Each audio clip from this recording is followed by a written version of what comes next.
কত যুবক যে পৃথিবী থেকে চলে গেছে, হে আমার ভাই, আপনাকে কেমন করে বুঝাই, যারা দিন রাত কোনো কিছুর পরোয়া করেন নাই, দিন রাত আল্লাহর পথে ছুটে চলেছেন।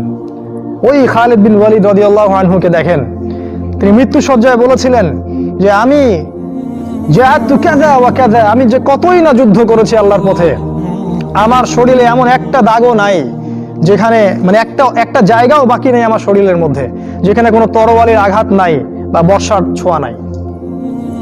সেদিন তিনি মৃত্যু সজ্জায় বলছিলেন যে আজকে আমি আমার বিছানায় মারা যাচ্ছি, আমি যুদ্ধের মাঠে মারা যাওয়ার সৌভাগ্য আমার হলো না। ফালা নামাত আইনুল জুবালা, তিনি বলেছিলেন যে কাপুরুষদের দু চোখ যেন কখনো না ঘুমায়। ওই দেখো যুবক, তোমার আদর্শ। খুবাইব রাদিয়াল্লাহু আনহু, ইসলামের জন্য তাকে দায়ী করে পাঠানো হয়, রাজি নামক একটা জায়গায় কাফেররা তাকে ধরে ফেলে এবং তাকে শুল দণ্ড দিয়ে হত্যা করে।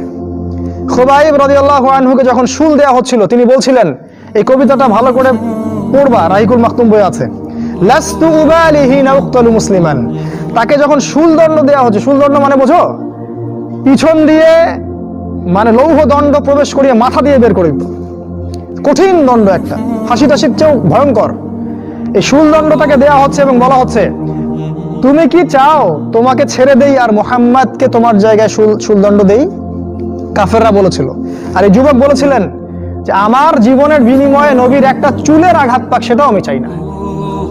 দোয়া করছে, আল্লাহ আমার মৃত্যুর সংবাদটা নবীকে পৌঁছে দিও। আল্লাহ পাক সেটা পৌঁছে দিলেন। রাসূল মদিনা থেকে খবর পেয়ে গেলেন যে খুবাইবকে হত্যা করা হয়েছে। তিনি তখন কবিতা আবৃত্তি করছিলেন যে লাস্তু উবালিহি না উক্তালু মুসলিমান, আমি কোনো পরোয়াই করি না যখন আমাকে মুসলিম হিসেবে হত্যা করা হচ্ছে। আলা আই জামিন কানা লিল্লাহি মাসরাই, আমাকে যেদিকেই পাশ ফেরানো হোক না কেন সেটা আল্লাহর জন্যই। ওয়াযালিকা আল ইলাহু ওয়া ইয়াশা, এবং তিনি হচ্ছেন এমন ইলাহ যিনি যদি চান ইউবারিক আলা ফি কুল্লি শিলমি মিমাসা, তাহলে তিনি প্রত্যেকটা আমার গোশত টুকরা হাড্ডির মধ্যে বরকত দিতে পারবেন। এই কবিতা বলতে বলতে তার জান চলে যায়। এই যে তোমার আদর্শ, কখনো ভেবেছো তাদেরকে নিয়ে? তারা তোমাদের সুপার হিরো।